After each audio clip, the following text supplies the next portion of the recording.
Hello दोस्तों, स्वागत है आपका टेक्निकल भगत जी में। और आज मैं आपके लिए लेकर आया हूँ एक one of the best suspense thriller movie जिसका नाम है रीराउटिंग। तो दोस्तों, एक इंसान की लाइफ में पैसा एक बहुत ही इम्पोर्टेंट रोल प्ले करता है और कुछ लोग उसी पैसे को कमाने के लिए किसी भी हद तक जा सकते हैं। इस मूवी में हमें यही दिखाया जाता है कि पैसा कमाने के लिए लोग कितना गिर सकते हैं। तो इस मूवी की स्टार्टिंग एक जूलिया नाम की वेट्रेस से होती है जो कि अपना शिफ्ट खत्म करके घर जाने की तैयारी कर रही होती है। वो अपने लिए एक कैब बुक करती है और अपने बॉस को रिपोर्ट करती है। उसका बॉस उसे उसके पैसे दे देता है। पैसे लेके जूलिया जैसे ही बाहर निकलती है तो वो अपनी कैब को खड़ा देखती है। जूलिया कैब में बैठ जाती है और ड्राइवर कार चलाने लगता है। तभी हम देखते हैं कि ड्राइवर बराबर जूलिया पर नजर बनाए हुए है और तभी जूलिया नोटिस करती है कि वो उसे गलत रास्ते से ले जा रहा है, लेकिन वो उसे शॉर्टकट समझ के नजरअंदाज कर देती है। तभी जूलिया ड्राइवर से पूछती है क्या वो पानी पी सकती है। फिर ड्राइवर के हाँ कहने पर जूलिया उसकी बोतल से पानी पी लेती है, लेकिन कुछ ही देर बाद उसे चक्कर आने लगते हैं और वो अनकॉन्शियस हो जाती है।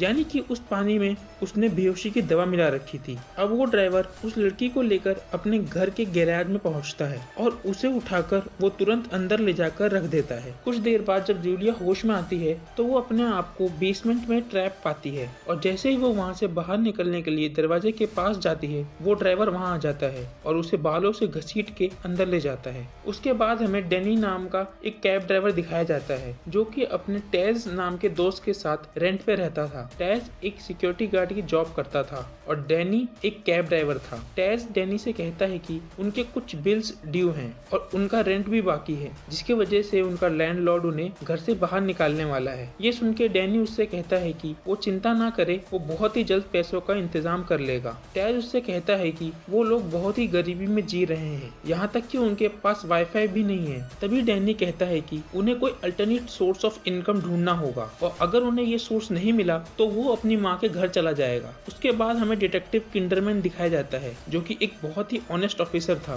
किंडरमैन को खबर मिलती है कि टाउन से कई सारी लड़कियां गायब हो रही हैं और वो इसी केस पे काम चालू कर देता है। वो एक लड़की के पेरेंट्स से मिलने जाता है जो कि 1 साल पहले वहाँ से गायब हुई थी। ऑफिसर उनसे केस के रिलेटेड जरूरी बातचीत करता है और उन्हें उनकी बेटी को जल्दी ढूंढने का आश्वासन देके वहाँ से निकल जाता है। इधर डैनी कैब चला रहा होता है। उसकी राइड में एक अनजान लड़का आता है जो कि उससे कहता है कि क्या उसे पता है कि यहाँ पे कई सारी लड़कियां गायब हो रही हैं। तो डैनी उससे कहता है कि उसे इस बारे में कोई नॉलेज नहीं है। तभी वो लड़का डैनी से कहता है कि आखिर इसके पीछे कौन होगा। डैनी उसका कोई जवाब नहीं देता। तभी वो लड़का उससे कहता है कि अगर वो गायब हो जाए तो उसे कैसा लगेगा। ये सुन के डैनी बहुत डर जाता है और उसकी राइड कैंसिल करके उसे तुरंत कार से नीचे उतार देता है। तो आखिर ये लड़का कौन था और ये ऐसी अजीब बातें क्यों कर रहा था। क्या डैनी ही वो किलर तो नहीं, और क्या ऑफिसर किंडरमैन इस केस को सॉल्व कर पाते हैं। और हाँ, मैं आपको बता दूं, इस मूवी की एंडिंग एक पॉजिटिव नोट पे नहीं होती है। तो वो मिस्ट्री किलर कौन था ये जानने के लिए मैं खुद आपको ये मूवी देखने को रिकमेंड करूंगा। ये सस्पेंस थ्रिलर मूवी आपको एक भी मोमेंट के लिए बोर नहीं होने देगी।